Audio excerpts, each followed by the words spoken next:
پورے ادب و احترام کے ساتھ ہمارے سعودی عرب سے تشریف فرما فضیلت الشیخ مقصود الحسن فیضی حفظہ اللہ.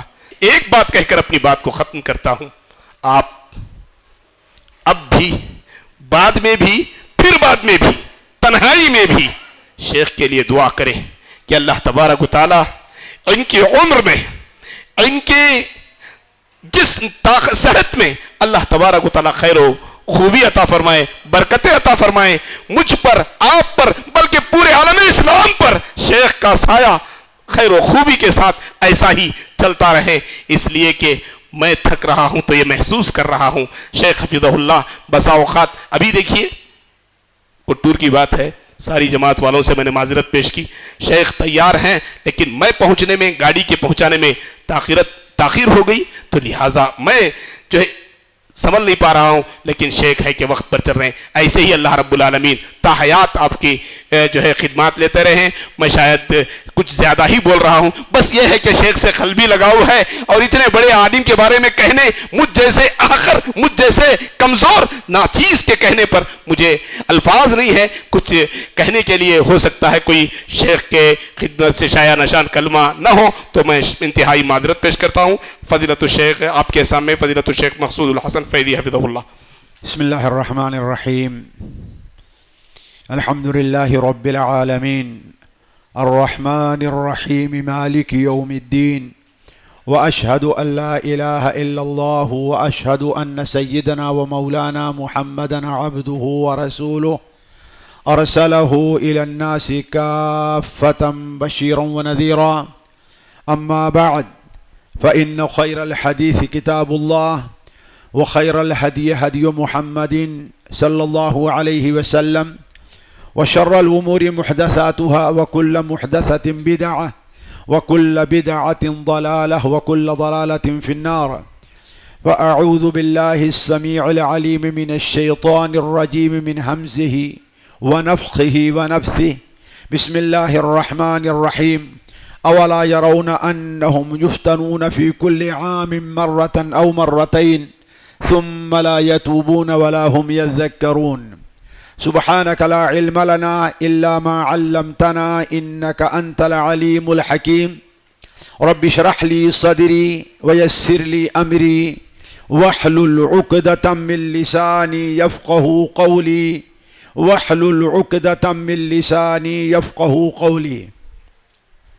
اسٹیج پر موجود گرامی قدر علماء کرام اور بڑے بھائیوں، مجلس میں اور جلسے میں حاضر پیارے بھائیوں اور بچوں اور قابل احترام بہنوں، السلام علیکم ورحمۃ اللہ وبرکاتہ. ہم نے ابھی خطبے کے اندر ایک آیت کی تلاوت کی ہے. وہ آیت سورہ توبہ کے آخری صفحے کی ایک آیت ہے. اولا يرون انہم یفتنون فی کل عام مرۃ او مرتین ثم لا یتوبون ولا هم یذکرون. اللہ تبارک و تعالی فرماتا ہے، کیا یہ دیکھتے نہیں، کیا یہ مشاہدہ نہیں کر رہے ہیں، انہم یفتنون فی کل عام مرۃ او مرتین، کہ سال میں انہیں ایک بار ضرور مصیبتوں میں مبتلا کیا جا رہا ہے. سال میں ایک دو بار یہ ضرور آزمائش کے شکار ہو رہے ہیں. سال میں ایک دو بار کبھی قحط سالی کے شکار ہوتے ہیں، کبھی دشمنوں کا ان کے اوپر غلبہ ہو جاتا ہے، کبھی قرآن مجید کوئی شرعی حکم نازل کر کے انہیں آزماتا ہے کہ آیا عمل کرتے ہیں کہ عمل نہیں کرتے ہیں. کہیں ان کی بدنیتی مسلمانوں کے سامنے ظاہر ہو جاتی ہے اور رسوا ہوتے ہیں. اولا يرون انہم یفتنون فی کل عام مرۃ او مرتین، اس کے باوجود ثم لا یتوبون ولا هم یذکرون، پھر وہ نہ توبہ کرتے ہیں اور نہ ہی نصیحت حاصل کرتے ہیں۔ ساتھیوں، یہ آیت منافقین کے بارے میں نازل ہوئی ہے۔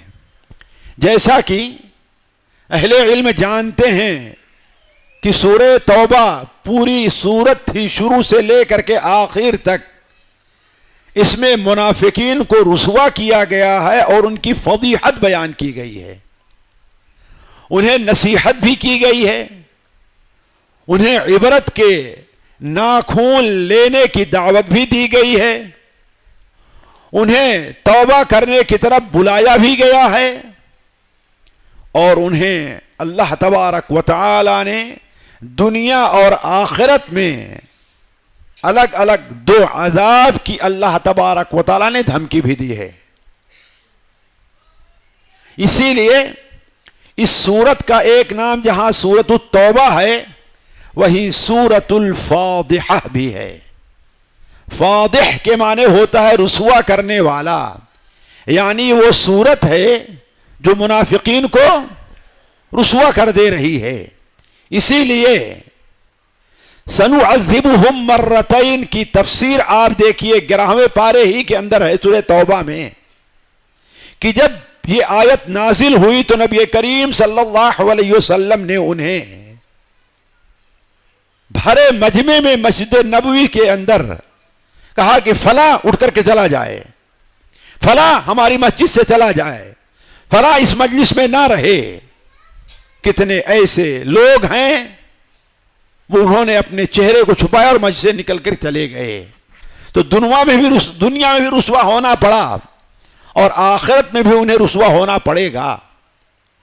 تو یہ سورت مکمل طور پر تقریباً منافقین کو رسوا کر رہی ہے، اور یہ آیت بھی انہیں رسوا کر رہی ہے۔ اور اس سے پہلے والی آیتیں چونکہ اذان بھی ہو چکی ہے، وقت بہت زیادہ ہو چکا ہے، ساتھی لوگ بہت پہلے سے بیٹھے ہیں، میں جانتا ہوں کہ آپ میں سے کوئی نہیں کہے گا آپ بند کیجئے، کچھ لوگ شوق سے، کچھ لوگ لحاظ میں نہیں کہیں گے کہ بند کیجئے، لیکن مجھے اس کا احساس ہے، مجھے اس کا احساس ہے کہ بات کو مختصر کرنا چاہیے تاکہ اولاً نماز میں زیادہ تاخیر نہ ہو۔ کچھ لوگ دور دراز سے آئے ہیں، انہیں پہنچنے میں واپس جانے میں تکلیف نہ ہو، اور کچھ لوگ بدوجہ مجبوری استنجا کرنے بھی نہیں جا رہے ہوں گے، ان کو بھی تکلیف نہ ہو۔ ہے بات صحیح نہیں صحیح ہے؟ کچھ لوگ ایسے بیٹھے ہوں گے تو ہر ایک کا بھائی ہنسیاں نہیں ہو سکتا ہم بھی اسی میں ہوں، ہمارے ساتھی جو بیٹھے ہیں ان کو بھی ضرورت ہو لیکن اٹھ کے جانا نہ چاہتے ہوں کہ جائیں گے تو لوگ دیکھنا شروع کریں گے، تو کہنے کا مطلب بہت سے وجوہات ہو سکتے ہیں۔ ورنہ اس آیت پر جو نقاط ہم نے رکھے ہیں ان کو بڑا لمبا بھی کیا جا سکتا ہے، لیکن موضوع کو سمجھنے کے لیے مختصر میں آپ کے سامنے رکھتا ہوں، اگر توجہ دے لیے بات سمجھ میں آ جائے گی۔ اصل میں اس آیت کے اندر 3 چیزیں بیان ہوئی ہیں، اور یہ تینوں چیزیں ہمارے اور آپ کے لیے بہت اہم ہیں۔ پہلی بات تو یہ ہے، ایک ایک کو یاد رکھیں گے، خاص طور ہمارے طلبہ اور ہمارے اہل علم ہیں۔ پہلی بات یہ ہے کہ یہ آیت کس کے بارے میں نازل ہوئی ہے؟ یہ آیت منافقین کے بارے میں ہے نا۔ دوسری بات یہ ہے کہ گناہ اور نفاق کی وجہ سے، گناہ اور نفاق کی وجہ سے اللہ تبارک و تعالیٰ کی آزمائش اور اللہ تعالیٰ کے عذاب آتے ہیں۔ ہے بات صحیح نہیں مولانا جی؟ اولا یرون انہم یفتنون فی کل عام مرۃ او مرتین، یہ منافق دیکھتے نہیں کہ سال میں 2-1 بار انہیں ضرور آزمایا جاتا ہے، مصیبتوں اور پریشانیوں کا سامنا انہیں کرنا پڑتا ہے۔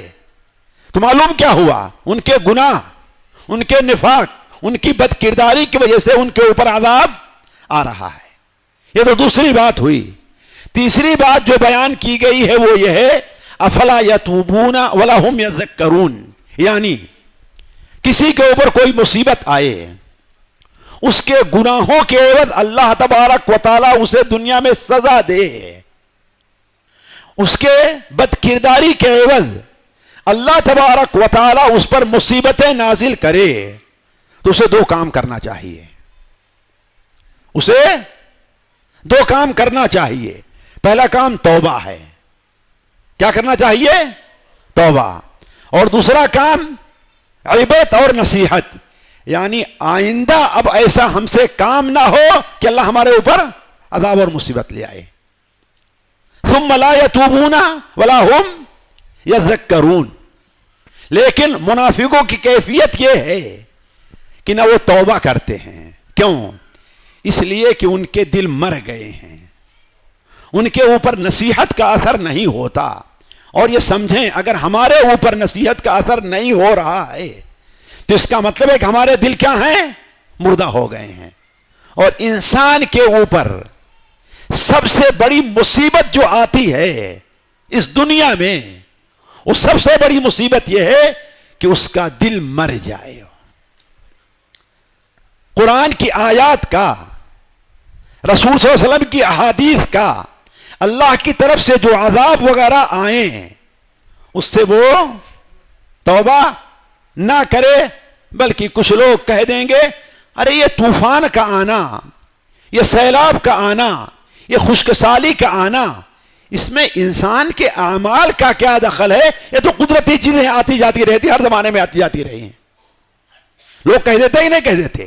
اب میرے پاس یہ وقت نہیں ہے کہ قدرتی آفات جو آتی ہیں ان کے آنے کے اسباب کیا ہوتے ہیں اور ان سے بچنے کے اسباب کیا ہوتے ہیں, یہ الگ موضوع ہے. لیکن میں ابھی جو بات کہہ رہا ہوں کہ ان گناہوں کے عوض جو ان کے دل مردہ ہو گئے ہیں, لہذا وہ توبہ نہیں کرتے.